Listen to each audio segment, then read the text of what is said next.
I never thought an old pair of shoes could reveal who we really were. There's something about worn-out things that people tend to overlook. The scuffed edges, the faded colors, the quiet way they carry history.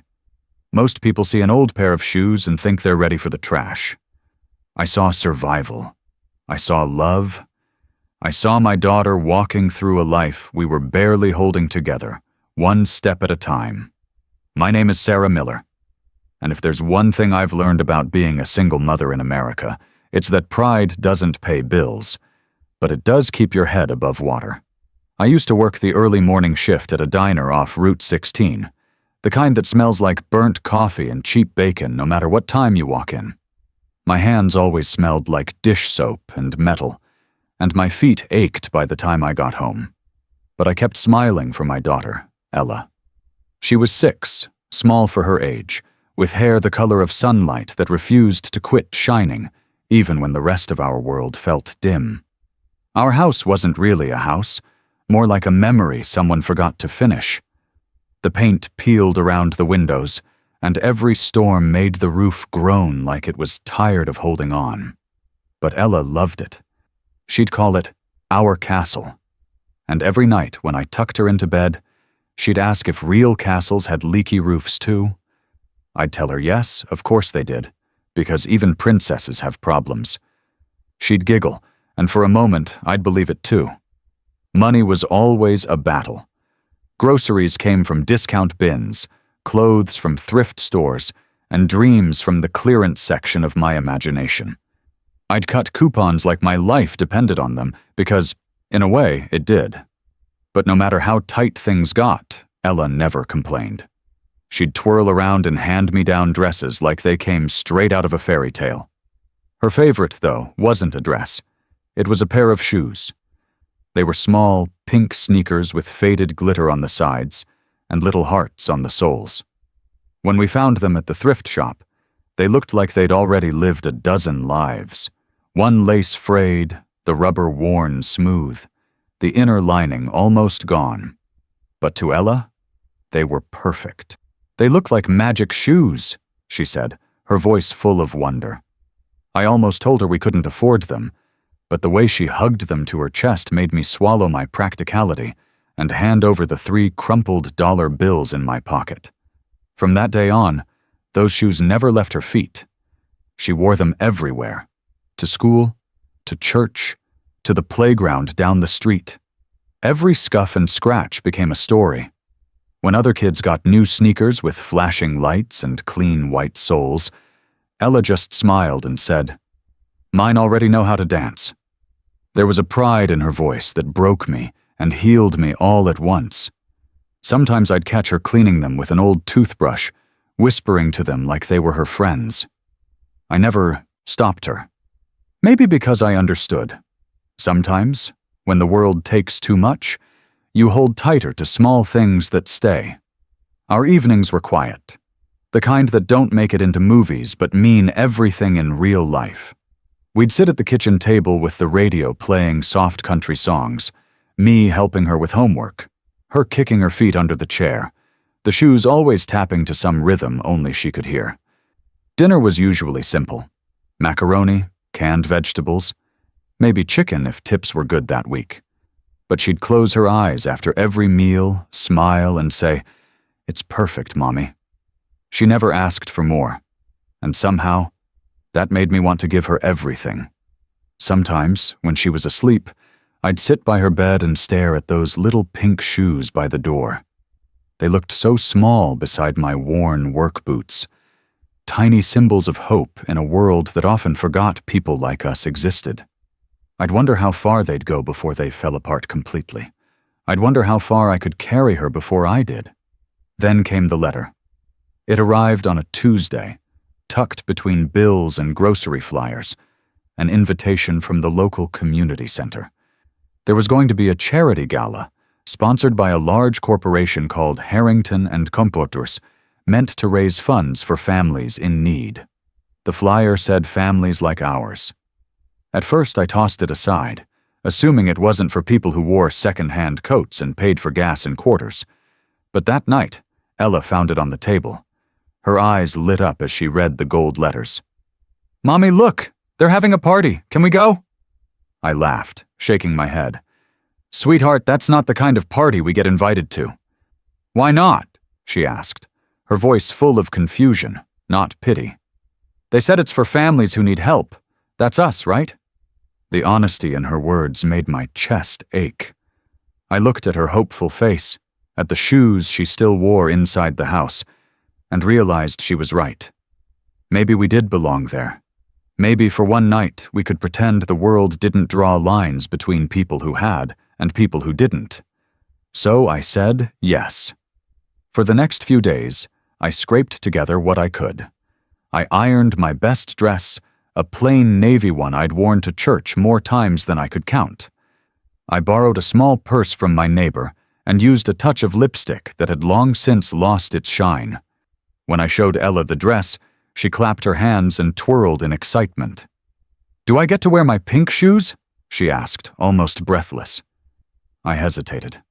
The fabric was faded, the soles were nearly gone, and the glitter barely sparkled anymore. Every instinct told me they weren't right for a fancy event.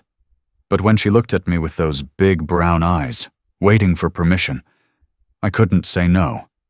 "Of course," I said softly. "They're your best shoes." She smiled so wide it filled the whole room. The night of the gala arrived cold and windy.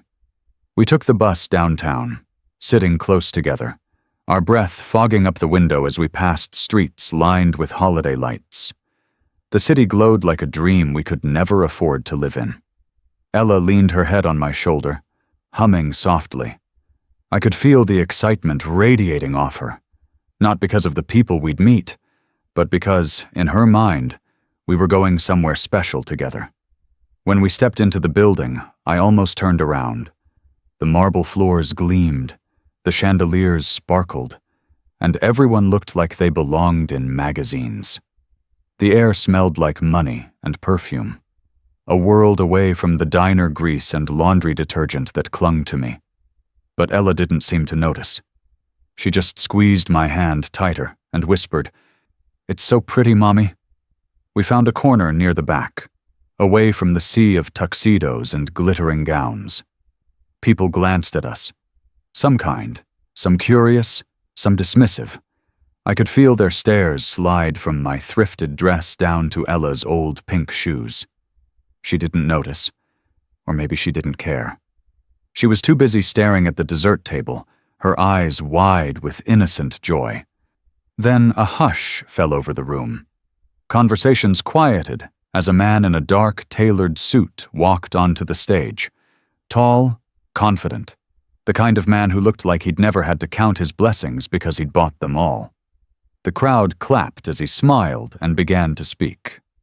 "Good evening, everyone. I'm Richard Harrington, CEO of Harrington & Co., he said, his voice smooth and commanding. My stomach sank. That was the man whose company logo was printed on the shoes I'd scrubbed clean for Ella just that morning, the same company that made the sneakers she loved so much. For a moment, pride and irony twisted together inside me. Here was the man who ran a corporation so big it could make 1,000 shoes like hers in an hour, standing under golden lights, while my daughter stood in the shadows wearing the only pair she owned. Ella tugged at my sleeve and whispered, "Mommy, that's the man who made my shoes." Her excitement made people near us turn and smile politely. I smiled back at her, whispering, "Yes, baby, it is." And as I looked at those small, scuffed pink shoes, I felt something shift, a strange mix of pride and foreboding, as if those tiny soles carried more weight than I understood. Because I didn't know it yet, but those very shoes, those faded, innocent little shoes, were about to open a door that would change our lives forever. But those shoes were about to walk us straight into something we couldn't imagine. It started with a simple invitation, and one pair of shoes I almost threw away. The envelope sat on the kitchen table for almost 2 days before I finally opened it. The paper was heavy, expensive, the kind of thing you could tell was meant for people who lived in better houses and breathed easier air. The logo at the top read Harrington & Co. printed in gold ink that caught the morning light like it was mocking me. I had no idea how they got my address. Maybe the community center had passed it along from the donation list, or maybe someone from the diner had put my name in when they were looking for local families with inspiring stories. Either way, the letter inside was clear: an invitation to attend their annual charity gala. A night of giving, celebration, and hope. Hope. That word had lost its meaning a long time ago. Still, I read it twice, then a third time, tracing the embossed letters like they could somehow promise me a different life. The invitation said dinner would be served, and that families who attended would receive something called a community honor package. I didn't know what that meant, but I knew what Ella would say if she saw it. And I was right. When she came home from school, her backpack bouncing against her shoulder, she spotted the envelope right away. "Is that for us?" she asked, eyes wide with excitement.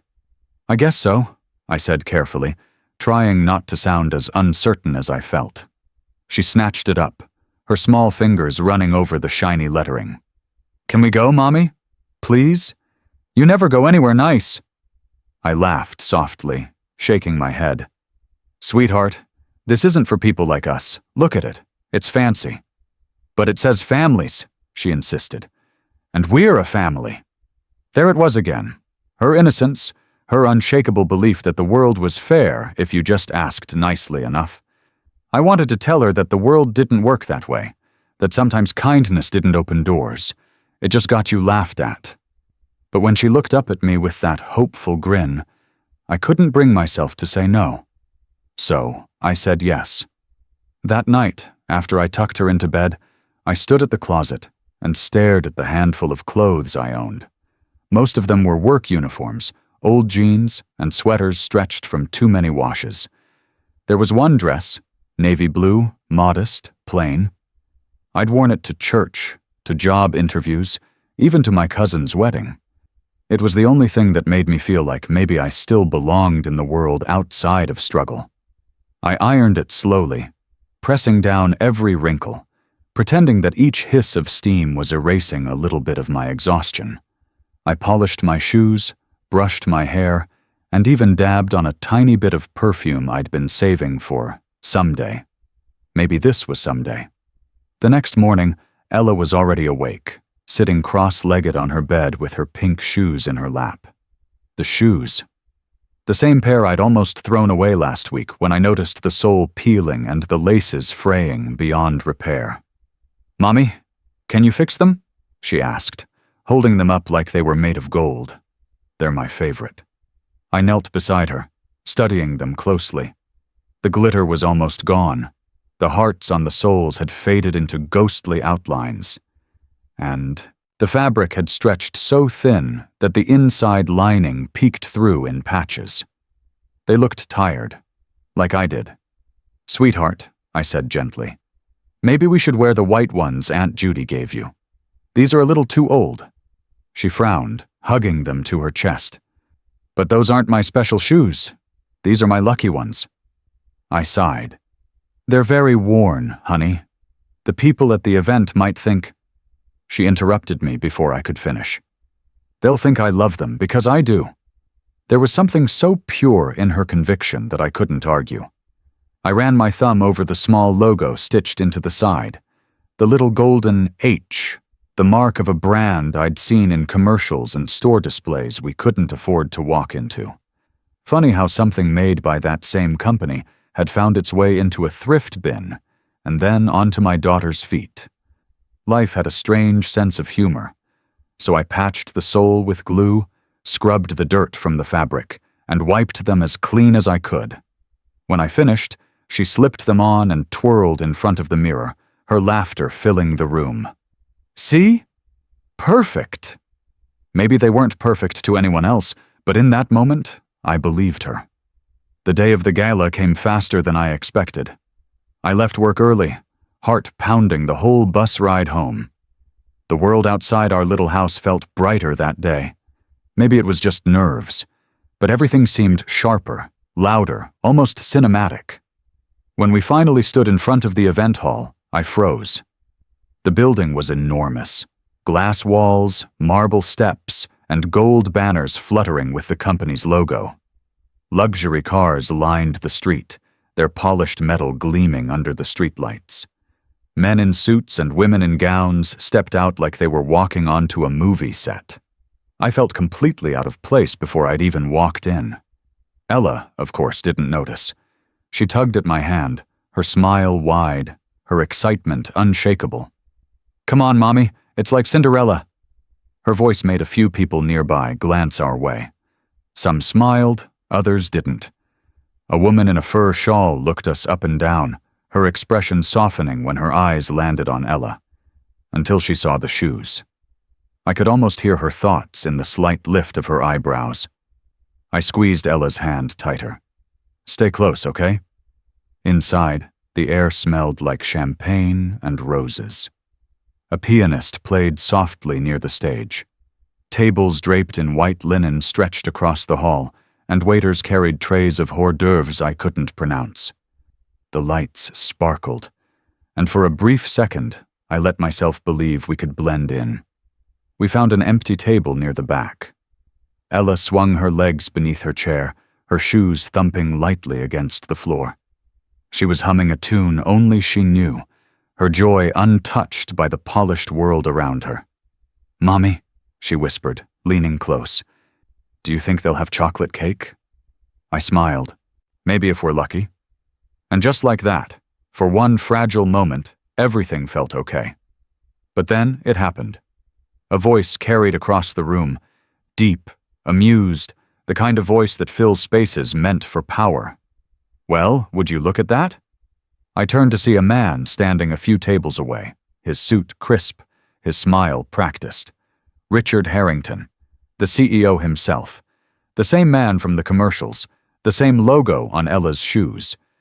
He was talking to a small group of donors, gesturing casually toward the crowd, toward us. At first, I didn't think he was talking about us. But then his eyes landed on Ella, and his smile widened. "Those shoes," he said with a light chuckle. "You don't see those much anymore. Guess someone really loved their classics." A few people around him laughed, not cruelly, just the kind of polite laughter people use when they don't know what else to do. But to me, it felt like a spotlight had been thrown on us. My stomach tightened. I reached for Ella's hand under the table, praying she hadn't noticed. But she had. She looked up at me, her brow furrowing. "Mommy, why's he laughing?" I swallowed hard, forcing a smile. "He's not laughing at you, sweetheart. He's just—" Before I could finish, Richard Harrington began walking toward us. The crowd parted slightly as he approached, his polished shoes clicking against the marble floor. Every eye followed him. I felt my throat close as he stopped at our table. "Well," he said warmly, though there was something patronizing in his tone. "Aren't you two the talk of the night?" He glanced down at Ella's shoes again and chuckled softly. Those must have seen a few adventures. The room felt smaller. My palms were sweating.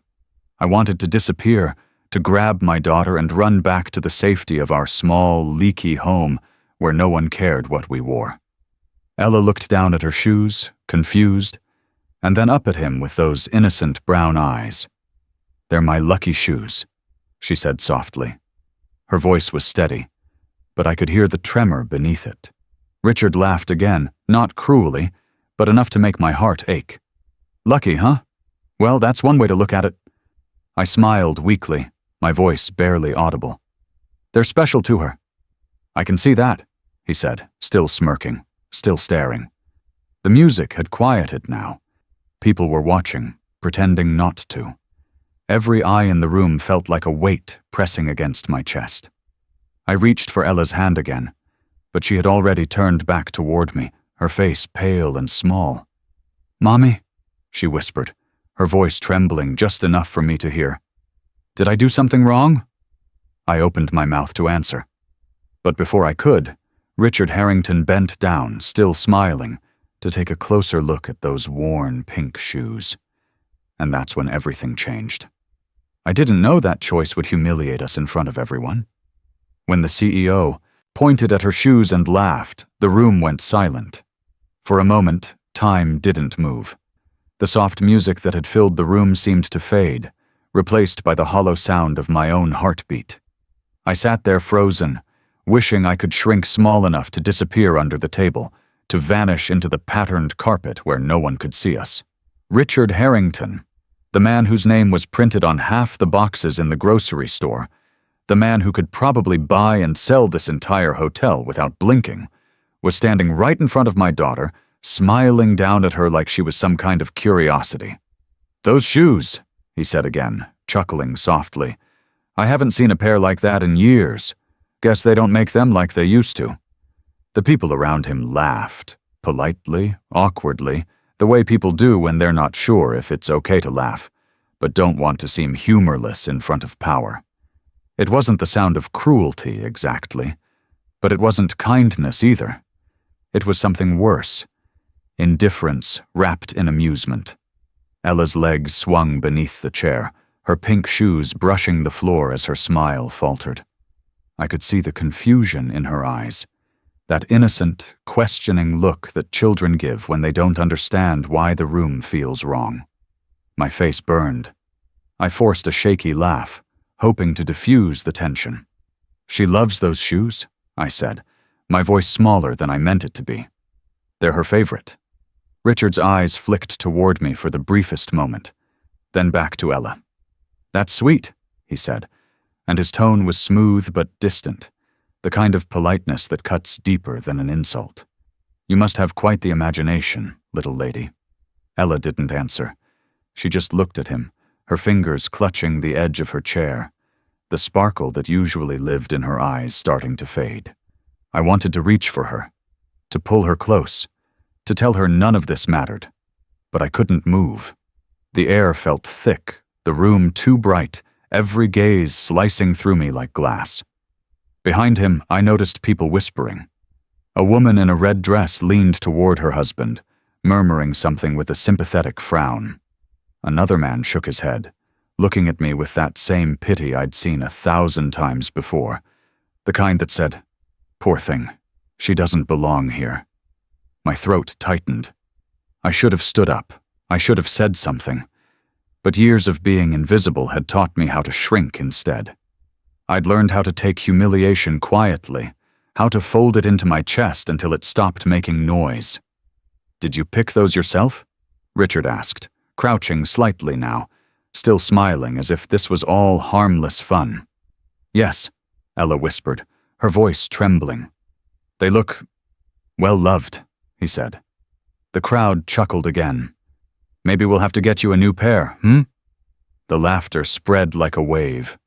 Quiet at first, then louder, safer now that everyone saw he was joking. To them, it was nothing more than a light moment. To me, it was everything. Ella's eyes darted around the room. I saw it then, the moment she realized they were laughing at her. Her bottom lip quivered, and she looked up at me, searching my face for something she could hold on to. I tried to smile, to tell her it was fine, but my lips refused to move. Her voice came out small, trembling. "I like these ones," she said. "They're lucky." The laughter faltered, a few smiles softening, but Richard didn't notice. He just laughed again, louder this time. "Lucky, huh? Well, I'd say they've done their job if they got you here." Something inside me cracked. There was a tremor in my hands I couldn't stop. Every ounce of pride I'd built to survive the years of struggle crumbled in that moment. All I could see was my daughter's little face trying so hard not to cry, trying to be brave while a room full of strangers turned her innocence into spectacle. The sound of silverware clinking on plates seemed distant, like I was underwater.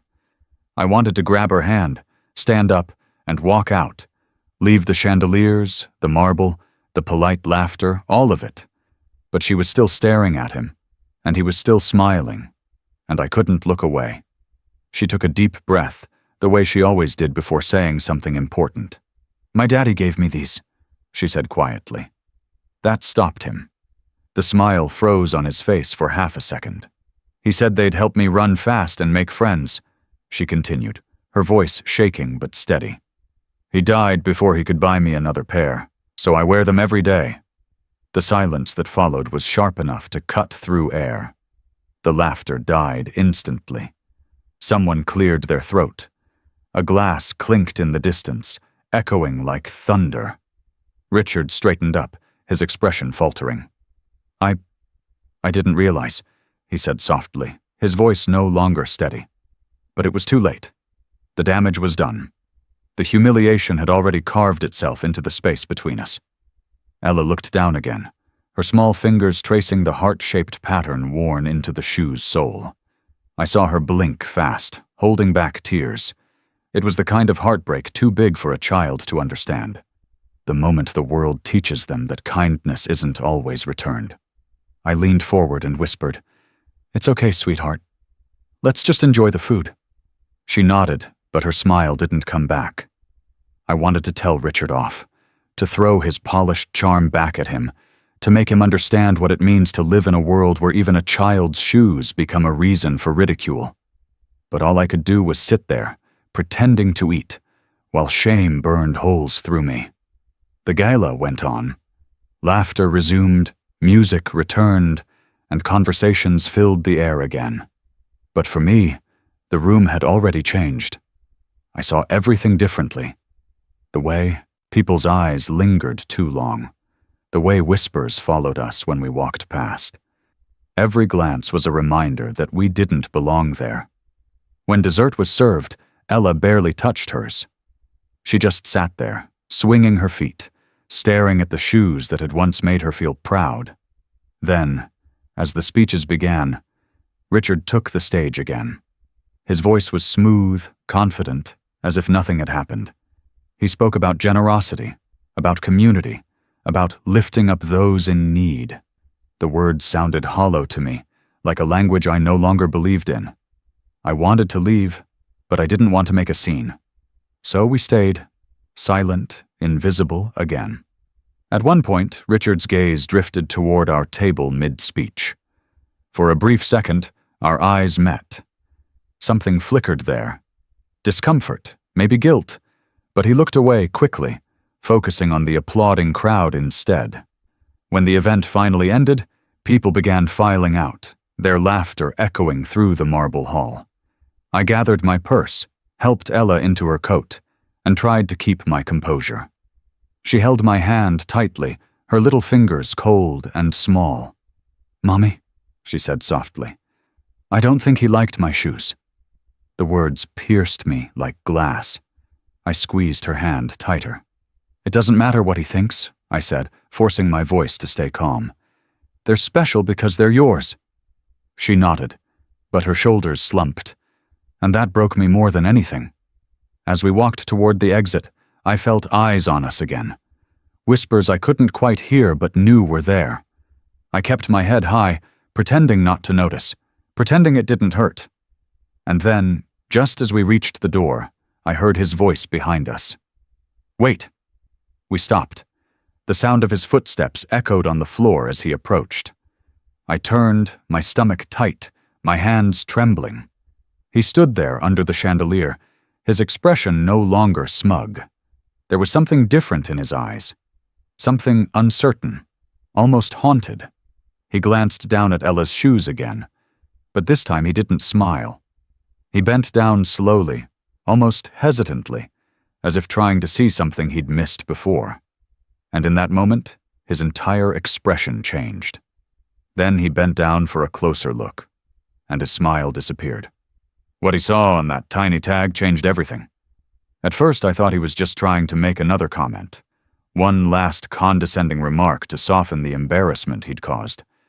But the way Richard Harrington bent down this time was different. There was no smirk on his face, no performative charm for the cameras or the crowd. His movements were slower, careful, almost hesitant, as though something had suddenly caught his attention. He crouched until he was eye level with Ella's feet.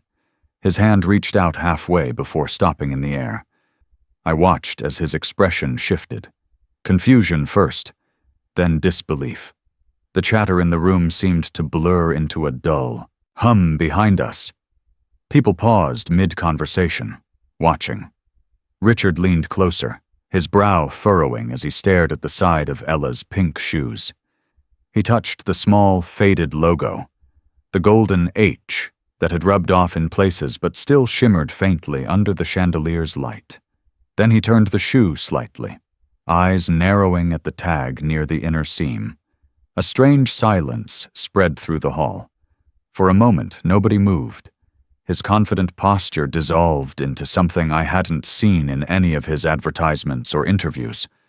Vulnerability. The same man who had just laughed at my daughter now looked like someone standing on the edge of a cliff, realizing he'd stepped too far. He ran his thumb over the small, frayed tag and whispered something under his breath. I couldn't hear it, but the tremor in his voice made my stomach twist. Where did you get these?" he asked, his voice low but urgent. I blinked, startled. "Excuse me?"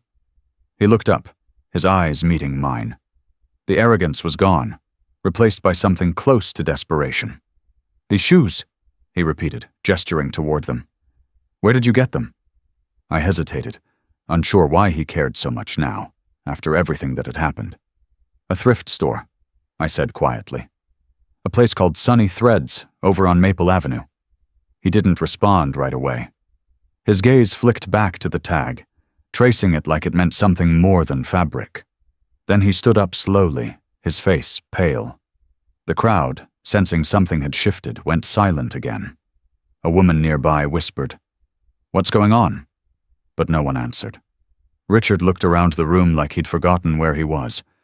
For the first time that night, he seemed out of control, his perfectly rehearsed composure cracking.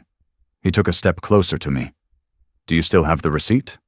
Or, do you remember when you bought them?" I frowned, feeling the tension coil tighter in my chest. "A few months ago," I said carefully. "Why does it matter?" He didn't answer.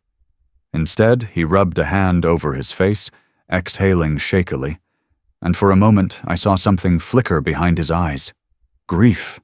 He crouched down again, this time speaking directly to Ella, his voice softer. "Sweetheart," he said, "who gave you these shoes?" Ella's fingers fidgeted with the edge of her dress. "Mommy bought them for me," she said, glancing up at me, then back at him. "From the store with the yellow sign." He nodded slowly, staring at the shoes again, as if he couldn't look away. His eyes glistened faintly under the golden light. Did they tell you where they came from before you bought them?" I shook my head. "They don't tell you that kind of thing. It's just second-hand stuff." He swallowed hard, straightening up. The crowd began to murmur again. Somewhere behind him, someone whispered his name, asking if everything was all right. But he didn't answer. "I designed those shoes," he said finally, his voice barely audible. 15 years ago. That didn't make sense. He was a CEO, a businessman, not a designer. I must have looked confused because he quickly added, "It was before the company grew. Back when we still made things by hand, before the board took over." He glanced at the logo again. This particular model was never sold in stores. It was part of a special run, a collaboration with a charity called the Lilly Foundation. His voice caught slightly when he said the name. "We made 200 pairs and donated them to children's homes across the country." The Lilly Foundation. I'd heard of it, a children's charity that had shut down years ago after its founder passed away. I took a slow breath. "So, these were donated shoes?" He nodded absently, but his mind was elsewhere. His eyes were fixed on the tiny tag, on the faded stitching that looked more like a scar than a label. "These," he said softly, "were the last shoes my wife ever helped design." The room fell completely silent. I stared at him, unsure if I'd heard right. He continued, his voice breaking slightly. "She started the foundation. She wanted every child, no matter how poor, to have something new, something beautiful. She said shoes carried dreams." He paused, swallowing hard. "After she died, the project ended. We never made them again." I looked down at Ella, who was listening quietly, her small hands folded in her lap. The pink shoes, with their faded glitter and worn soles, suddenly felt heavier, like they carried someone else's story along with ours. Richard stepped back, his hand still trembling slightly. His gaze darted between me and Ella, as if trying to process something impossible. "You said you found them at Sunny Threads?" "Yes," I said softly. "A thrift store. They were in a bin with other used shoes. $3. His face twisted, not in disgust, but in grief. $3, he repeated under his breath. They were meant to be priceless. The weight of his words lingered in the air. People around us shifted uncomfortably, unsure whether to leave or stay. The laughter that had once filled the room had vanished completely, replaced by something fragile and human. He looked at Ella again, his voice almost a whisper now. "Do you know what this tag says?" She shook her head shyly. He knelt beside her once more and turned the shoe so the tag caught the light. His finger traced the faint letters embroidered there. "Made with love, the Lily Foundation." "My wife's name was Lily," he said quietly. The words hit me like a physical weight. The world seemed to slow, the sound of clinking glasses and distant music fading to a dull hum. "The same name as my daughter's, Ella Lily Miller." For a long moment, none of us spoke. He just stared at the tag, his thumb trembling against the worn fabric, his expression unreadable. Part disbelief, part regret, part something deeper I couldn't name. Ella broke the silence first. "Your wife made my shoes?" He nodded, his eyes misting. "Yes, sweetheart, she did. They're my favorite," she said softly, smiling a little. "I wear them every day." Something in his face cracked open then, a quiet collapse behind his eyes. He exhaled shakily, standing upright, and looked at me as though seeing me for the first time. "I'm sorry," he said, his voice trembling.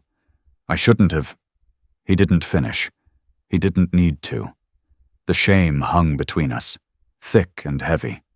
For the first time that evening, I didn't feel small. The room that had felt so vast and suffocating now seemed to shrink around him.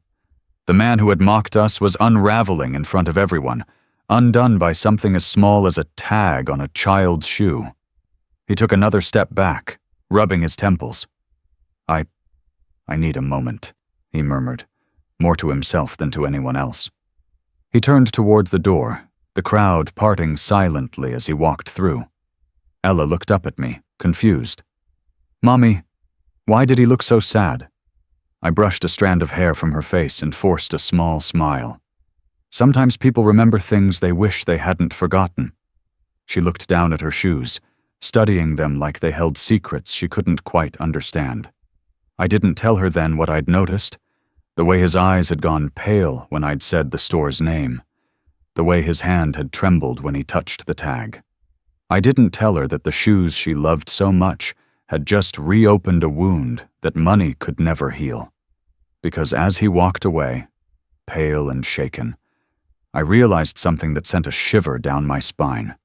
He wasn't done with us, not yet. When I told him the truth, he went completely pale. It turned out those shoes carried more history than I ever knew. I didn't expect him to come back. Not after the way he'd left. Pale, shaken, a man who'd just seen a ghost he didn't believe in. But barely 20 minutes later, when most of the guests had drifted toward the bar and the chatter had slowly returned, he walked back into the hall. The laughter that had surrounded him earlier was gone. Even his footsteps sounded different now. Slower, heavier, deliberate. He looked nothing like the confident executive who'd opened the gala with a rehearsed smile. His tie was loose, his hair slightly disheveled, and his expression human. When his eyes met mine, I saw something I hadn't before. Guilt, yes, but something softer beneath it. Recognition, maybe. He approached quietly, his hands tucked into his pockets as if afraid to make a scene. "Mrs. Miller," he said, his voice subdued. "Could we talk for a moment?" I hesitated but nodded. Ella was still sitting at the table, swinging her legs, half listening to the music that had started again. Richard crouched beside her once. More. This time not as a CEO or a public figure, but as a man trying to understand something that didn't make sense. He gestured toward her shoes gently. "You know," he said, his tone almost nostalgic, "those were made in a small workshop just outside Chicago. My wife used to spend hours there sketching designs, picking fabrics, testing comfort. She used to say that every child deserved something beautiful, something made with love." He paused, eyes drifting toward the floor. "She even stitched the first prototype herself." I listened in silence. His words carried a tremor that didn't sound rehearsed. "She died before the first batch was ever given away," he continued. "A car accident. She was 32. His voice cracked on the last word, and for a moment he didn't speak. The crowd noise dimmed behind us, as if the entire room had faded into background blur. "I tried to keep her foundation alive after she passed," he went on quietly, "but it didn't last. I let the company take over everything. Production, image, profit. The charity became an afterthought. The Lilly Foundation was shut down within 2 years. I told myself it was because people stopped caring, but the truth is, I stopped caring first." I felt something inside me shift. He wasn't talking like a man defending himself anymore. He was confessing. He looked at Ella again, his eyes glassy. "Seeing your daughter tonight, wearing those shoes, was like seeing my wife's handwriting again after all these years. That logo, that little golden H, she added it as a joke. It stood for both of our names, Harrington and Hope. She said they belonged together. For the first time since the evening began, my anger eased. Beneath his expensive suit and his polished voice, I saw a man still haunted by a promise he'd broken. I nodded slowly. "She sounds like someone my daughter would have loved." A faint, bitter-sweet smile crossed his face. "She would have loved your daughter too. She believed kids like her, the ones who see beauty in old things, could change the world." Ella looked between us, not entirely sure what we were talking about, but smiling anyway. "Your wife made my shoes?" she asked softly. "Yes," he said. "She made them for you, for every little girl who needed a reason to smile." Ella grinned, swinging her feet again. "Then she did a really good job." He laughed quietly, the kind of laugh that comes when tears are too close. Then he turned to me. "You know, I used to think success meant never looking back. But maybe I've been running from the wrong direction all this time." There was something raw in the way he said it, the humility of someone finally realizing the size of their own mistakes. I folded my hands on the table, unsure what to say. "We all run from something," I finally replied. "Some of us just don't have as far to go." That made him pause. Then he nodded, almost as if he'd been waiting for someone to say that to him for years. "I owe you both an apology," he said, voice breaking slightly. "For tonight, and for everything those shoes remind me of. I made a life out of forgetting where I came from. But maybe it's time I start remembering." For a moment, none of us spoke. The music in the background was slow, melancholic, some old piano piece that seemed to fill every corner of the hall. He looked at Ella again, and his voice softened. "You've done something tonight that no one else could. You reminded me what this was supposed to mean." Ella tilted her head curiously. "Shoes?" He smiled faintly. "Not just shoes? Hope?" Her laughter broke the heaviness in the air. I smiled too, even though my heart still ached from everything that had happened. It was strange. Minutes ago, I'd wanted nothing more than to forget this night. Now I knew I'd remember it forever. He straightened up, taking a slow breath, his tone quieter now. "If you're comfortable," he said carefully, "I'd like to learn more about how you found those shoes. About you both. I think I owe you that much." I wasn't sure what he meant. Maybe it was just guilt speaking, or maybe something deeper. But his sincerity was undeniable. I nodded. "All right." His eyes softened in relief. He hesitated for a moment, then said the words that froze me in place. "I'd like to visit your home," he said quietly. "If you'll allow it." The air between us shifted again, heavier now, uncertain, almost unreal. I blinked, unsure if I'd heard right. "Visit our home?" He nodded slowly. "I want to understand where those shoes ended up." and maybe where I lost myself along the way." The words hung in the air like a promise and a warning all at once. I glanced at Ella, who was still smiling, blissfully unaware of how strange it all sounded. And even though something deep inside me whispered that this was more than coincidence, that this was the start of something far bigger than either of us, I didn't know whether to feel grateful or afraid. Because sometimes fate doesn't knock. It shows up wearing a suit, holding the past in its hands, and asks to come inside. And then he asked if he could visit our home. When a billionaire steps into your tiny living room, the air changes. I'd barely slept the night before. Every time I closed my eyes, I saw his face. The way his expression had shifted from smug amusement to quiet guilt. The way he'd looked at my daughter's shoes like they held a piece of his soul. And those words, "I'd like to visit your home," echoed through my head like a question I didn't know how to answer. The next morning, I tried to convince myself he wouldn't actually come. Men like Richard Harrington didn't visit houses like mine. They sent people, assistants, PR teams, cameras, polished apologies wrapped in press releases. But as the hours passed, and I caught myself sweeping the living room for the third time, something deep inside me knew he meant it. When the sound of a car engine finally broke the afternoon silence, my heart skipped. I stepped to the window and saw it, a black Mercedes parked outside, so sleek it looked like it had been cut from shadow. The driver's door opened, and he stepped out. No photographers, no entourage, just him. Ella peeked from behind the curtain, her small voice trembling with excitement. "Mommy, is it him?" "Yes," I whispered. "That's him." He looked out of place on our cracked driveway, standing in his tailored navy coat and polished shoes that had never touched dirt. But when he saw us at the window, he smiled, not the practiced, charming grin from his commercials, but something smaller, unsure, almost shy. When I opened the door, a gust of cold air swept in, carrying the scent of rain and cologne. "Mrs. Miller," he said softly, "thank you for letting me come." I nodded, still not sure what to say. "Come in." He ducked his head slightly as he stepped inside, as though afraid to disturb something fragile. The living room suddenly felt smaller, the walls closer. Everything about our home, the faded curtains, the uneven floor, the faint smell of last night's dinner, stood in sharp contrast to the man who had probably never sat on a couch that sagged in the middle. He looked around slowly, taking it all in. His eyes lingered on the small details, the stack of overdue bills tucked under a chipped mug, the drawings taped to the fridge, the small shoes lined neatly by the door.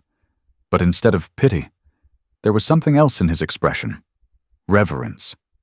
"This is cozy," he said after a moment, his voice quiet, genuine. I smiled faintly. "That's one word for it." Ella ran forward before I could stop her, clutching her notebook. "Do you want to see my drawings?" she asked eagerly. He hesitated for half a second, then crouched down so he was eye level with her. "I'd love to." She led him to the small table by the window where she kept her crayons, the same ones I'd bought from the dollar store, their wrappers peeling, tips dull from overuse. One by one, she showed him her pictures. Stick figures holding hands, houses with crooked roofs, rainbows that stretched beyond the page. "This one's me and Mommy," she explained, pointing to a drawing of two figures under a blue sky. "That's our house and that's our cat." He smiled. "You have a cat?" She giggled. "No, but I want one. Mommy says maybe when we move to a bigger place." His smile faded slightly, as if the words stung more than they should have. He picked up one of her crayons, rolling it between his fingers. "You know," he said gently, "my wife used to draw with crayons too. She said color makes people feel things they forget they can feel." Ella tilted her head. "Like happy?" "Exactly," he said softly. "Like happy." He looked at me then, his eyes heavy with something unspoken. "You've done a good job, Mrs. Miller. She's remarkable." "Thank you," I said quietly, unsure what else to say. He walked around the small space, studying the photographs on the wall. Birthdays, school plays, little victories captured in cheap frames. He stopped at one photo, Ella's first day of kindergarten. She was wearing those same pink shoes, her smile too big for her face. He reached out and traced the edge of the frame with his finger. "She reminds me of my daughter," he said suddenly. I blinked. "You have a daughter?" He nodded slowly. Had. The word hung heavy between us. She was 9 when we lost her. The same year Lily died. For a moment, I couldn't breathe. "I'm so sorry."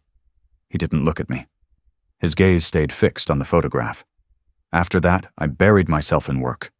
I told myself it was strength, but it was just running away. I built towers, companies, foundations, anything to make the noise stop. But it never did. The honesty in his voice was disarming. I'd expected pity, guilt, maybe even an attempt at redemption.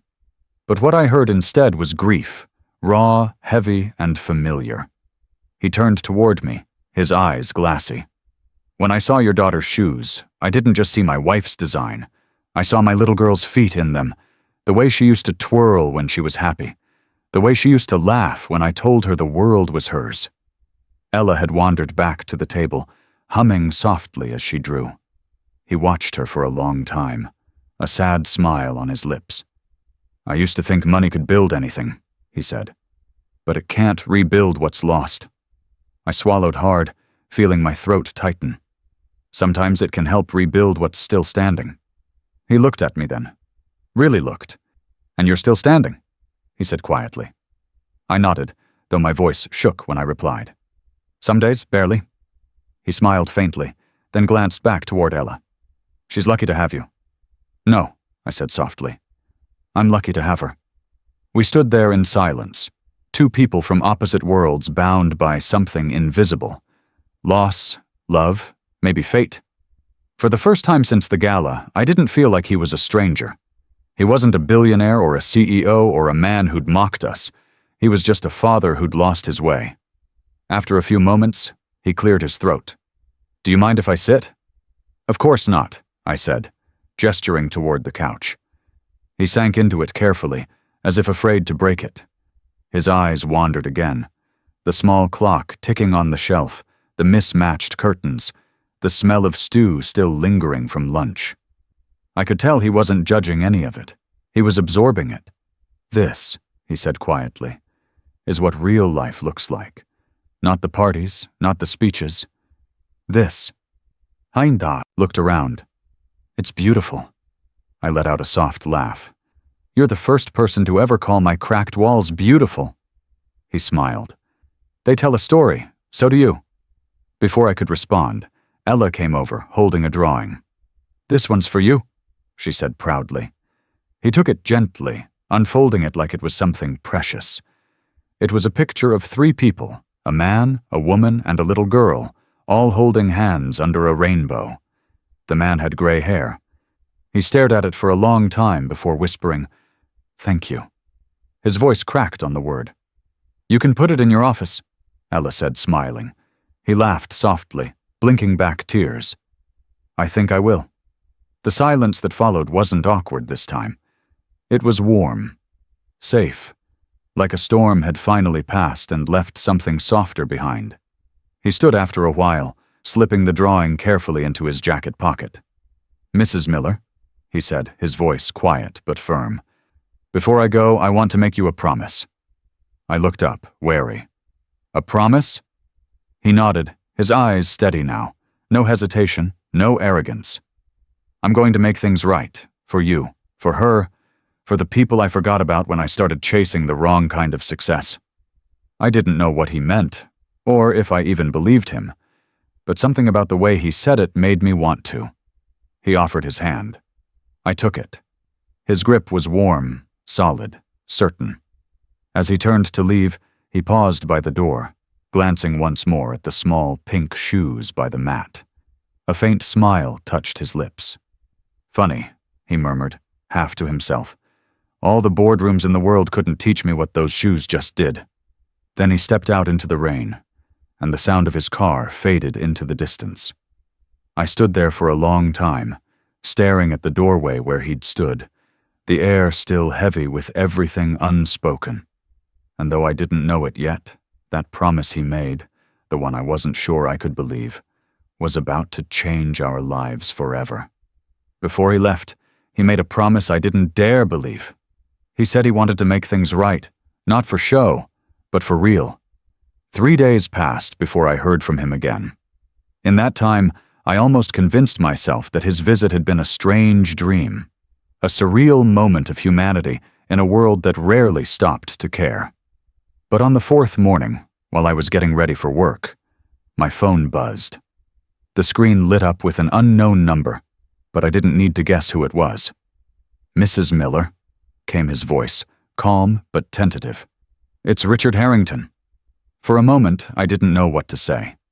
The memory of him sitting in my worn-out living room was still fresh, the way he'd looked at my daughter's drawings like they were sacred, the way he'd promised something I didn't dare believe. "Good morning," I said carefully. "I hope I'm not calling too early," he said. "I wanted to see if we could meet again. Somewhere quiet. There's something I'd like to discuss with you." His tone wasn't rehearsed this time. It wasn't the smooth charm of a man used to getting his way. It was something softer, almost nervous. Against my better judgment, I agreed. That afternoon, we met at a small cafe downtown, the kind of place that smelled like old wood and freshly ground coffee. When I arrived, he was already there, seated by the window. He wasn't dressed like the CEO from the gala. No tailored suit or polished shoes, just a gray sweater, jeans, and the look of someone carrying 1,000 thoughts he didn't know how to untangle. He stood when he saw me. "Thank you for coming," he said. I nodded. "You said you wanted to talk." He gestured to the chair across from him, then leaned forward, elbows on the table. "I've been thinking a lot about what happened, about your daughter, the shoes, everything, and I realized I can't just apologize and walk away."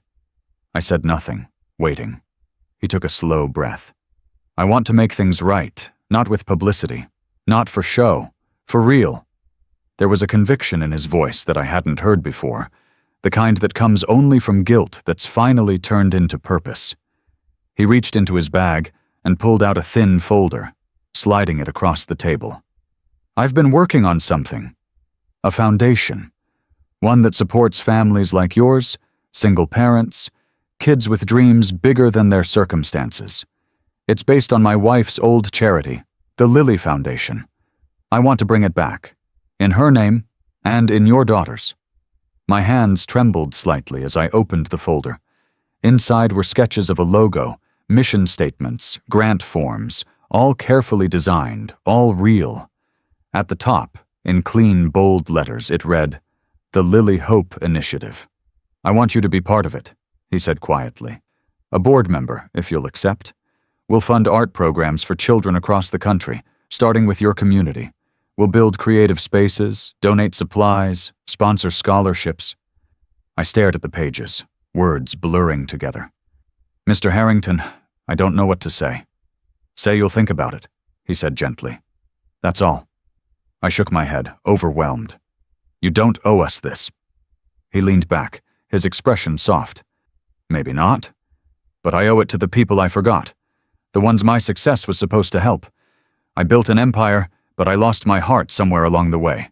Your daughter reminded me where it was buried." Something inside me cracked at that.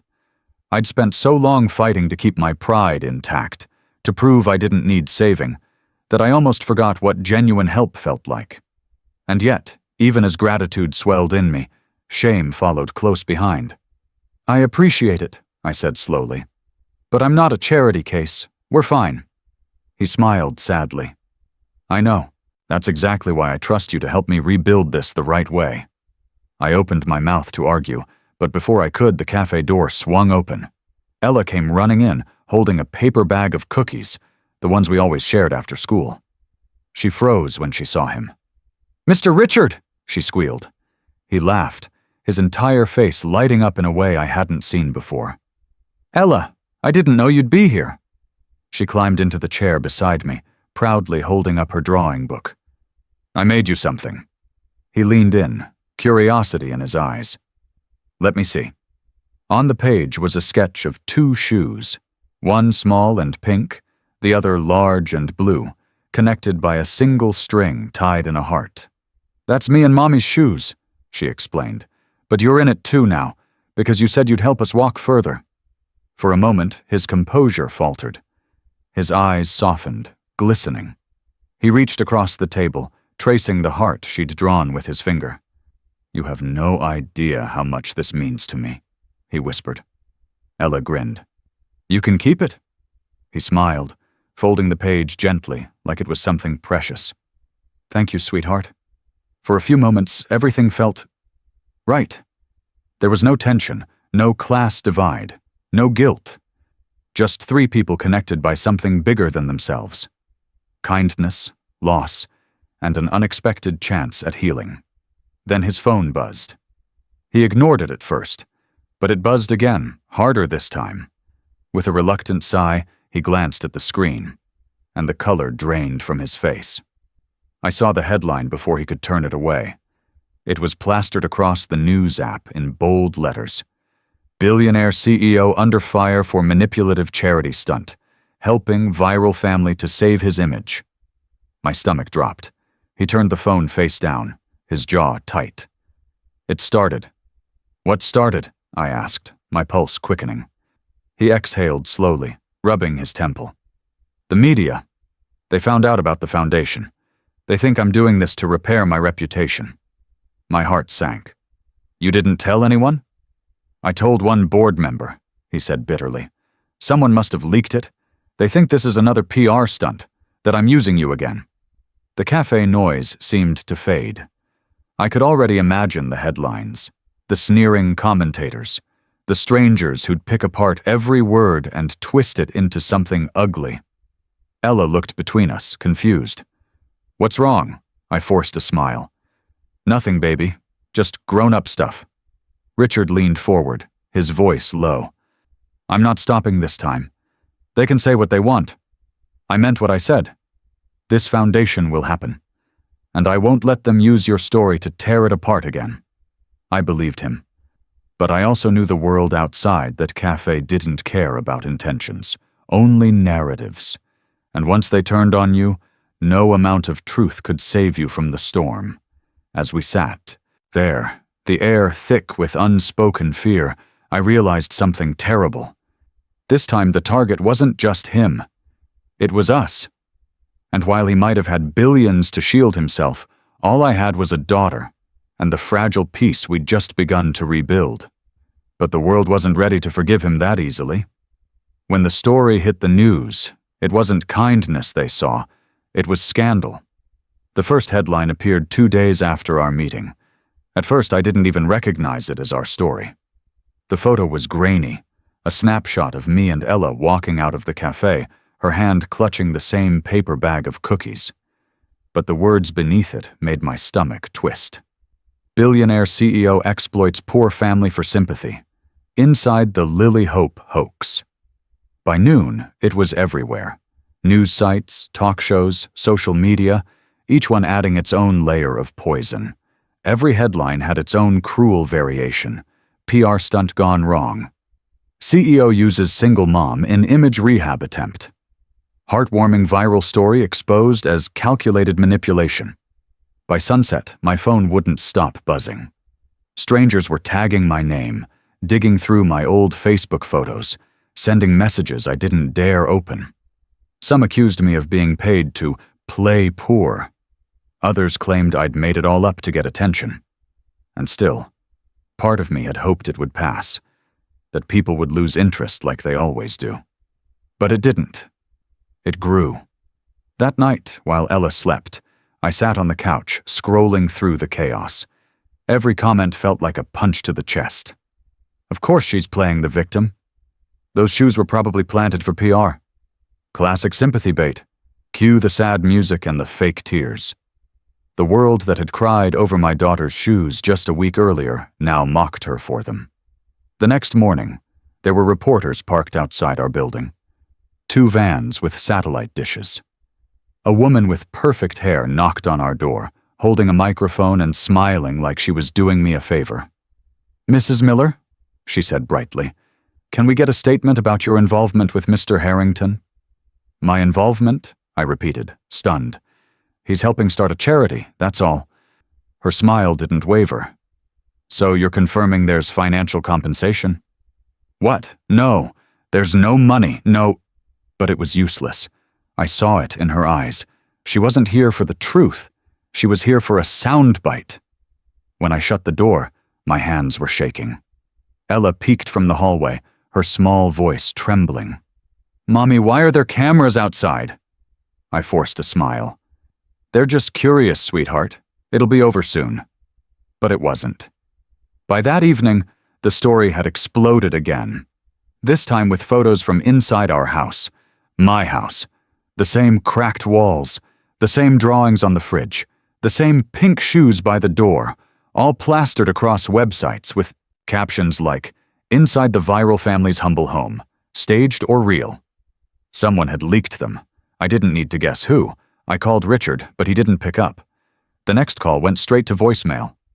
My chest tightened. By the second day, the internet had decided who we were. To them, I was a manipulator, and he was a fraud. We'd both become caricatures of other people's outrage. News pundits debated our morality. Influencers filmed reaction videos dissecting our expressions, our clothes, even Ella's shoes, the same ones that had started everything. "She's too calm," one said. "No real mother would be that composed if she were struggling." Another added, "If this CEO really cared, why is he helping just one family? It's obviously strategic." It didn't matter that none of them knew us. It didn't matter that there had been no money exchanged, no hidden deal. The narrative was already written, and once the internet writes your story, you don't get to edit it. That night, Richard finally called. "I'm sorry," he said the moment I answered. His voice was strained, hollow. "I thought I could control it. I was wrong." "Where were you?" I asked. My voice cracked more than I wanted it to. "They were outside my home. They took pictures of my daughter's toys. How could you let this happen?" "I didn't," he said quickly. "The leak came from inside the company. Someone on the board wanted to sabotage the foundation. They think I'm damaging our public image. They're trying to force me to resign." I pressed my fingers to my forehead, trying to steady my breathing. "So we're collateral damage." There was a pause on the line, long enough for me to hear the faint tremor in his breath. "You didn't deserve any of this," he said softly. "Neither of you did." I wanted to believe him, but anger had already begun to harden in my chest. "You brought cameras into our world, Richard. You made promises you couldn't keep.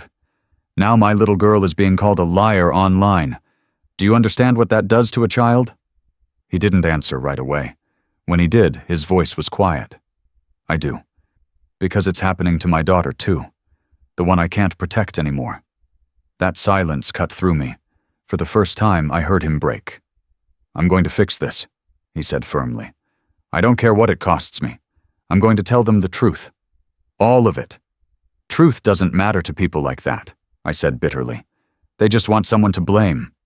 "Then let them blame me," he replied. "But I won't let them destroy you." Before I could respond, the call disconnected.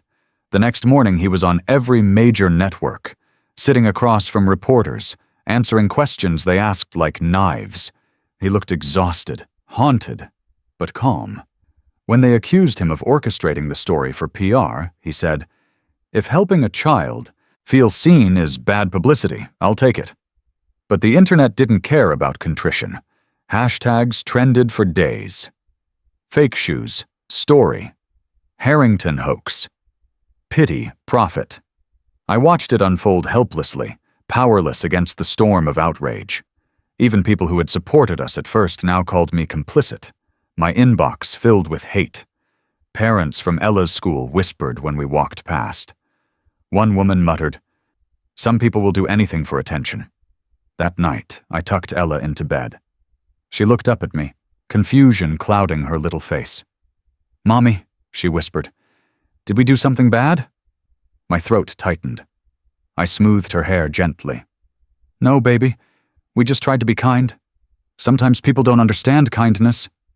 She nodded sleepily, but her eyes stayed open long after I turned off the light. When I sat alone on the couch, the weight of it all finally hit me. We'd tried to do something good, something meaningful, and somehow it had turned into this. The same world that had lifted us up was now tearing us apart. My phone buzzed again, lighting up the dark room. It was him. When I answered, his voice didn't sound like the man I'd met weeks ago, confident, powerful, composed. It was quieter, broken, like something inside him had finally shattered. "Sarah," he said, his voice trembling. "They've taken everything." Then he called me, and his voice was different this time, broken. Sometimes redemption doesn't come with headlines. It comes with humility. In the weeks that followed, the world moved on. At least the loud parts of it did. The hashtags faded, the articles slipped below new scandals, and the same voices that had torn us apart found fresh outrage somewhere else. But for me, and for Richard, the silence that followed wasn't peace. It was reckoning. He disappeared from the news first. No interviews, no public statements, no grand gestures. Just gone. One day, the headlines read, "Richard Harrington resigns as CEO of Harrington & Copeworm," and by evening, his name had already been replaced by the next trending controversy. But while the world forgot him, I couldn't. It was strange how quiet everything became after that. No reporters outside, no phone calls, no constant fear of being watched. For the first time in months, I could walk Ella to school without feeling eyes on my back. We went back to our routines. The thrift store runs, the diner shifts, the simple life we had before the shoes became a story.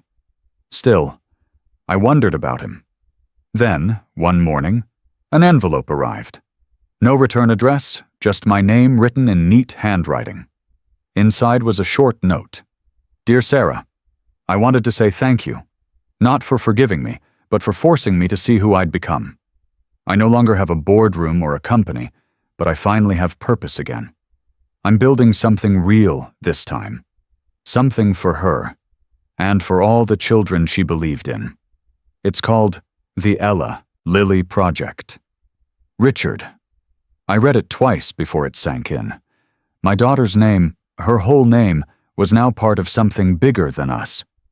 I looked at Ella, sitting on the floor surrounded by crayons, humming as she drew, unaware that somewhere out there, a man who'd once been untouchable was rebuilding his soul because of her. In the months that followed, quiet stories began to surface. Not in tabloids, not on television, but in whispers across small towns and local papers. A new art center opening in Detroit. A library renovated in Kansas. Backpacks delivered to children's shelters in Chicago. Every project was small, humble, nameless, except for one small inscription painted on the wall of each location. The Ella Lily Project, made with love. There were no ribbon cuttings, no press releases, no photos of him shaking hands with politicians. Just quiet work, done right. When I finally reached out, a handwritten note, nothing more, I didn't expect him to reply. But a week later, a letter came back. "Dear Sarah, you were right. Truth doesn't need cameras, it just needs action. I spent years building things for myself. Now I'm learning how to build for others. I visit every project myself, not as Richard Harrington, the CEO, but as a volunteer with a hammer and paintbrush. It's strange how much lighter life feels when no one's watching." Reading it, I realized redemption wasn't about being forgiven by the world. It was about forgiving yourself quietly when no one else will. He didn't owe me anything anymore. But in a way, we both owed something to the moment those shoes reappeared in our lives. The next time I saw his name mentioned was in a small community newsletter from a town 2 states away. It wasn't even a headline, just a single paragraph buried near the back. A local volunteer, Richard H., donated materials to rebuild a children's art center that burned down last winter. He requested no recognition. I smiled. That was him now. The man who once built skyscrapers now fixing leaky roofs in forgotten neighborhoods. One evening, months later, as I sat watching Ella fall asleep, I thought about how strange it all was, how humiliation had turned into connection, how cruelty had turned into compassion. The world hadn't changed, but one man had, and sometimes that was enough. I pulled out the box where I kept his letters. There were only a few, each one shorter than the last, but every word felt honest. Every sentence sounded like a man learning how to be small in a world that had once demanded he be larger than life. Still, there was one line in his last letter that stood out more than the rest. "There's one last thing I need to do, Sarah. Something I can't write about. Something I need to say in person." I didn't know what he meant, whether it was a final goodbye or something else entirely, but for the first time since all of it began, I didn't feel dread. I felt calm. Because somewhere between the laughter and the shame, between the headlines and the silence, something beautiful had survived. A little girl's faith, a mother's resilience, and a man's long, stumbling road back to decency. I didn't know when he'd come, or what he needed to say, but deep down, I already understood. Sometimes the truest apologies aren't spoken for forgiveness. They're spoken to prove we've finally learned what love really means. But there was one last thing he needed to do in person. He came back, not as a CEO, but as a man who finally understood. It was early spring when he came back, the kind of day that carried the faint chill of winter, but the promise of warmth in the air. The trees outside were just starting to bud, and sunlight filtered through the window in soft, forgiving streaks. I was making breakfast when the knock came. It wasn't loud, but something in it made me pause. The rhythm felt familiar, deliberate, patient. I wiped my hands on a towel, my heart already knowing before I opened the door. There he was. But he wasn't the man who had once walked onto a stage under chandeliers and applause, nor the man whose face had filled magazine covers and television screens. The expensive suit was gone, replaced by a simple flannel shirt and worn jeans. His hair had grown out a little, streaked with gray that hadn't been there before. The sharp edges of pride that once shaped his face had softened, replaced by something quieter. He held a small box in his hands. Nothing fancy, just brown cardboard tied with twine. "Hello, Sarah," he said, his voice steady but gentle. "It's been a while." I smiled faintly. It has. For a moment, we stood there in the doorway, two people bound by a story that neither of us had ever asked to live. Then Ella's voice broke the silence. "Mr. Richard," she squealed, running into the room. Her hair was messy, her socks mismatched, her smile the same one that could melt stone. He laughed, a full, warm sound I hadn't heard in so long. He knelt down as she threw her arms around his neck, hugging him with the kind of sincerity only a child can give. "I missed you," she said simply. He hugged her back, eyes glistening. "I missed you too, kiddo." When he finally stood, he looked around the room with quiet fondness. "You've redecorated?" he said, nodding toward the new drawings on the walls. "Just a few masterpieces," I replied. He smiled. "I can see that." Then he lifted the small box. "I brought something for you both." Ella gasped. "Is it cookies?" He chuckled. "Not this time. You'll have to see for yourself." We moved to the kitchen table, where he set the box down carefully, almost reverently. He untied the string and lifted the lid. Inside, wrapped in soft tissue paper, was a pair of small pink shoes, brand new but unmistakably familiar. The same design, the same faded glitter along the sides, the same little heart stitched onto the sole. My breath caught. Ella's hands flew to her mouth. "They're my shoes!" she cried. He smiled softly. "They're the same kind, the very last pair we ever made. I found them stored away in a warehouse. I wanted you to have them."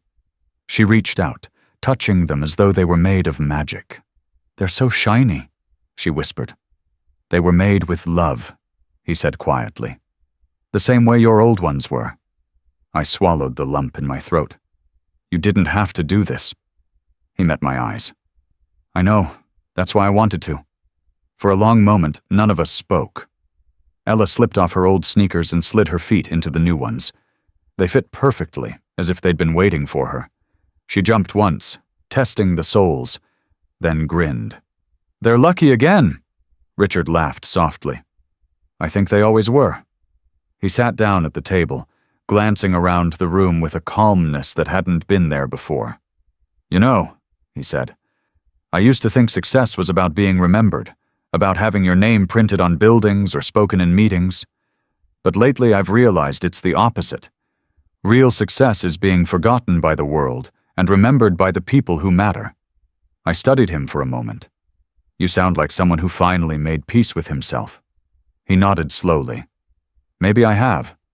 The foundation is growing, but quietly. We've built 8 centers so far. Art rooms, libraries, after-school programs. No media, no cameras, just people helping people. That's good, I said softly. Lily would have been proud. His eyes glistened. She would have loved your daughter. The night of the gala, when I first saw her in those shoes, I thought it was humiliation. But now I know it was grace. The universe's way of giving me one last chance to be the man my wife believed I could be. I felt my throat tighten. And did you find him? He smiled faintly. I'm still looking, but I think I'm getting close. The quiet that followed was heavy with understanding. For the first time since that night, there was no anger, no guilt, only a strange peace. He reached into his pocket and pulled out a small envelope, sliding it across the table. There's something else I wanted to give you, he said. Inside was a letter, handwritten, delicate, the ink slightly faded. The signature at the bottom made my chest tighten. Lily Harrington.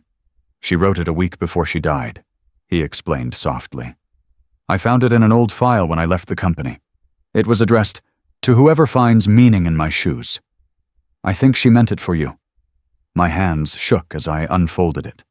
To the child who wears these shoes, I hope they carry you toward kindness. I hope they remind you that no matter where you start, you are worthy of love, laughter, and second chances. With love, Lily. I didn't realize I was crying until one of the tears fell onto the paper. Ella looked up at me, then at him, confused. Is it a sad letter? I smiled through the tears. No, sweetheart. It's a beautiful one. He exhaled slowly, like a man releasing years of weight from his chest. I wanted you to have it. I think she wrote it for both of you. For a while, we just sat there, letting the quiet fill the space. The ticking of the clock, the faint rustle of wind outside, all of it felt sacred somehow. Finally, Ella climbed onto his lap, the new shoes shining under the sunlight. Thank you, Mr. Richard, she said, for the shoes and for fixing the sad stuff. He smiled, but his voice was thick when he replied. You did most of the fixing, kiddo. She tilted her head, thinking. You still look a little sad, though. He chuckled softly. Maybe a little. She leaned closer, whispering something in his ear. Whatever she said made him freeze. Then, to my surprise, his face broke. Not in pain, but in release. His shoulders trembled as he reached up, wiping his eyes. I had never seen him cry before. I wanted to ask what she'd said, but I didn't need to. I knew it was something simple, something only a child could say without knowing how powerful it was, something that reached a place words like redemption and forgiveness never could. He stood a few minutes later, still wiping his eyes, and looked at me one last time. Thank you, he said softly, for everything. I nodded, my voice too full to answer. He left quietly, the door closing behind him with a soft click. Outside, the afternoon sun caught the shine of his car as it drove away, leaving behind nothing but calm. Ella stood beside me, her new shoes squeaking faintly against the floor. He's happy now, she said. I looked down at her, smiling. Yes, sweetheart, I think he finally is. And then my daughter said something that made him cry. She didn't see a CEO. She saw someone who finally learned to care. After he left, the house felt different. Not emptier, but lighter, like the air itself had been holding its breath and could finally exhale. The sunlight that poured through the window that afternoon seemed softer, kinder somehow, the way light looks after a storm when the world remembers how to be gentle again. Ella sat cross-legged on the floor, still wearing the new pink shoes. She kept glancing at them like she couldn't quite believe they were hers. Every so often she'd wiggle her toes and smile, then return to coloring in her notebook as if the day were just another page in her life. But it wasn't. It was the page that closed one story and quietly began another. I watched her for a long time.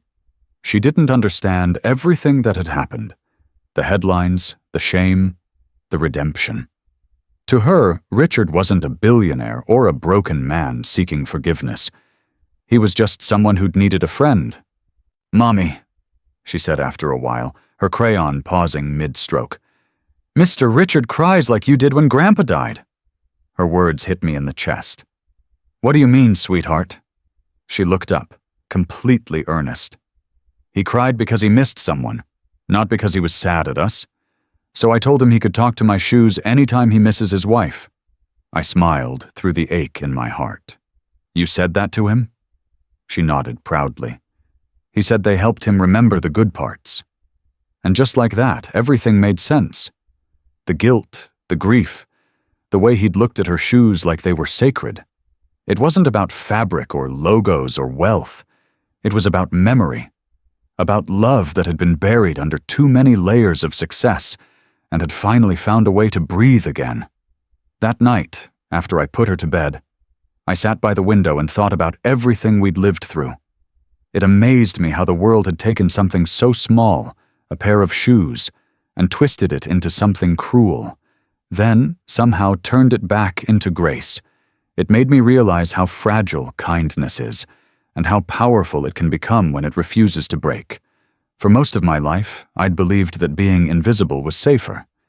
Keep your head down, work hard, survive quietly. That's what people like us were taught. But somewhere in the chaos of this strange journey, I learned that sometimes it takes being seen, even in the wrong way, to remind others of what really matters. Richard had spent years surrounded by people who applauded his power, but never questioned his heart. It took a child with scuffed pink shoes to do that. And maybe that was the real lesson, that innocence has a strength that pride never will.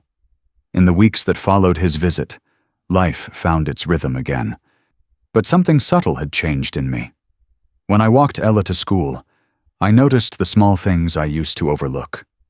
The neighbor who always waved, the teacher who carried extra snacks for kids who forgot lunch, the stranger who stopped to help an old man cross the street. The world, for all its noise and cruelty, still had kindness tucked into its corners. You just had to look for it. One morning, as I packed Ella's lunch, she said something that made me pause. "Mommy," she asked, "when people help other people, does it make the world smaller or bigger?" I thought about it for a moment before answering. "It makes it closer," I said. "Like pieces of a puzzle finding where they belong." She smiled at that, satisfied, then skipped to the door. "Then Mr. Richard found his piece." I nodded, though she couldn't see me. Yes, he had.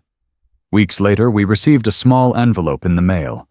There was no return address, but I recognized the handwriting instantly, the same careful strokes that had signed every one of his letters. Inside was a single photograph. It showed a group of children standing in front of a bright blue building with a hand-painted sign that read, "The Ella Lilly Art Center, where dreams begin." In the corner of the photo, Richard stood in jeans and a paint-splattered shirt, smiling. His hands were covered in color, and beside him was a little plaque on the wall that read, "In honor of a girl who reminded me that kindness never goes out of style." I held the photo against my chest, my eyes burning. Ella saw it and gasped. "That's my name." "Yes, sweetheart," I whispered, my voice breaking. "That's your name." She grinned. "Then it's for everybody." And she was right. It wasn't for fame or forgiveness, or redemption. It was a reminder, one simple act of compassion echoing outward, touching lives we'd never meet. That night, I tucked her in and lingered a little longer by her bed. Her new shoes sat neatly by the door, still bright, still perfect. But it wasn't the shoes that changed our lives. It was what they carried. The story, the sorrow, the second chances. I looked at her sleeping face, the peace that comes from not yet knowing how cruel the world can be, and I promised myself something. I would never let cynicism steal what innocence had taught us. Sometimes, the world doesn't need grand gestures or powerful speeches. Sometimes, it just needs one small act of grace. A crayon letter, a pair of shoes, a child's voice telling someone they can heal. And maybe that's how we all change things. Not by shouting louder, but by choosing, over and over again, to be kind when it's hardest. As I turned off the light, the house fell silent. But my heart didn't. Somewhere, miles away, another little girl was probably putting on a pair of donated shoes, smiling without knowing that her small joy was part of something far bigger, a chain of kindness that had started right here, in this small, cracked house. I thought about Richard again. The man who'd once laughed at my daughter's shoes and had ended up rebuilding his life around what they stood for. And for the first time in a long time, I felt something I hadn't dared to feel before. Hope. Because if a billionaire could learn humility, if a broken man could learn to give again, then maybe the rest of the world still had a chance to remember what matters too. I closed my eyes, whispering a quiet thank you into the dark. Not to fate, not to fortune, but to the strange, beautiful twist of life that had turned pain into purpose. And yet, one final surprise still waited for us. Years later, those same shoes sit on our shelf, a reminder of what truly matters. Time has a strange way of softening even the sharpest memories. What once felt like a wound now feels like a lesson written in gentler ink. The storms that once tore through our lives have become stories, the kind we tell not with bitterness, but with gratitude. It's been more than a decade since that day. The house is still small, the same cracked walls still painted over 100 times, but the light inside is different now. Warmer, calmer. On the shelf above our living room window sits a pair of tiny pink shoes, faded from time, but still carrying a quiet glow. The same shoes that once made the world point, laugh, and then listen. Sometimes, when the evening sun hits them just right, the glitter along the seams catches the light, and for a second, they look new again, as if time itself can't bear to dim what they stood for. Ella is 17 now, taller than me by an inch, confident in a way I never was at her age. She still draws, though her notebooks have turned into sketch pads filled with murals, portraits, and bold colors that seem too big for the paper. She paints hope the way other people breathe, naturally, endlessly. Last month, she told me she wanted to delay college for a year. I braced myself for the usual teenage rebellion, but then she said, "I want to travel. I want to visit all the art centers from the Lily Project. I want to meet the kids who paint because of us." I just stared at her. My little girl who once wrote a crayon letter asking a CEO to make cereal cheaper, now talking about global kindness like it was something you could pack into a suitcase. She laughed at my silence. "Mom, you always said kindness is supposed to move. Maybe it's my turn to move with it." And so she did. I watched her board that bus with a backpack full of paints, brushes, and a heart too big for her years. Every stop she made, Detroit, Kansas, Chicago, Seattle, she sent photos. In each one, she stood beside walls painted with bright rainbows, children's handprints, and one recurring symbol, a tiny pink shoe in the corner, her quiet signature. She called it the Step Forward Project, a grassroots art program that helped kids in underfunded schools paint their own stories onto the walls of their neighborhoods. No corporate backing, no sponsors, no viral headlines, just paint, children, and color. The first time I saw one of her murals in person, I cried. It was in a small Chicago community center. A sprawling painting of a child standing barefoot on a road made of crayons, leading into a sunrise. Beneath it, in small letters, she'd written, "This road began with love." That night, as I stood there tracing the lines of her art, I realized that the shame that had once burned us had been rewritten into something sacred. What began as humiliation had become heritage. What began with laughter had ended with light. When I came home, I dusted off those old pink shoes again. The soles were cracked, the color faded, but they still felt alive in my hands, like they carried every step we'd taken, every moment we'd survived. I placed them back on the shelf and whispered, "You did it, baby. You changed the world." I sometimes still think about Richard. We never saw him again after his last visit, but his name surfaces now and then, quietly, respectfully. A scholarship fund here, and an anonymous donation there. People who knew him say he spent the last years of his life volunteering full-time, teaching business ethics in small schools, mentoring kids from foster homes. When he passed away 2 years ago, a letter arrived for us. No fanfare, no legal seals, just his handwriting on a plain envelope. "Sarah, I wanted you to know that the final project we built, the one in the Old Mill District, is named after her, the Ella Harrington Center for Creative Hearts. I won't be there to see it open, but I hope you will. Tell her, thank you for reminding me that people can still change." RH, we attended the opening last summer. It wasn't grand, but it was beautiful. A building filled with light and laughter, every wall painted by children from across the city. At the entrance hung a glass case with something inside that made me stop breathing for a moment. It was a replica of those pink shoes.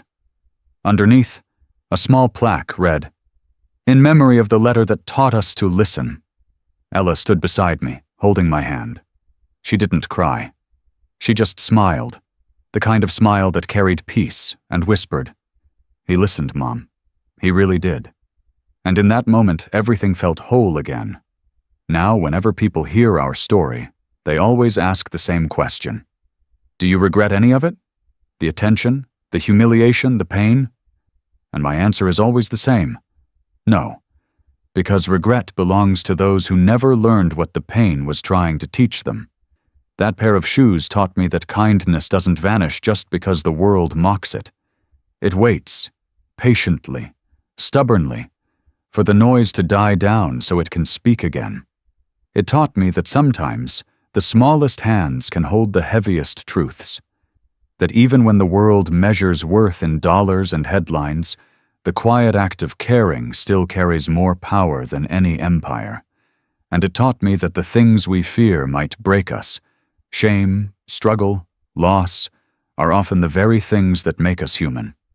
As I sit here tonight, the house quiet again, except for the faint scratching of Ella's paintbrush in the next room, I glance up at those little pink shoes and feel the echo of all we've lived through.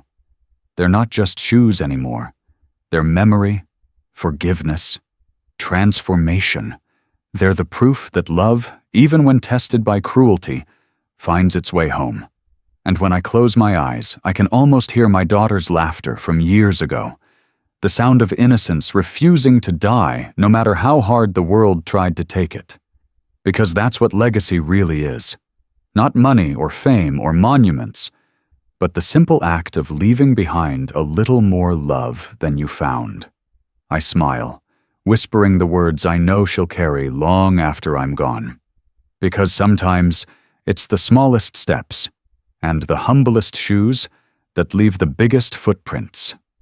If this story touched your heart, don't just scroll away. Share it with someone who still believes that kindness can change lives. Every view, every share helps us spread more stories that remind the world what really matters. Subscribe now for more powerful, emotional tales that stay with you long after they end. And tell me in the comments, what's one small act of kindness you'll never forget?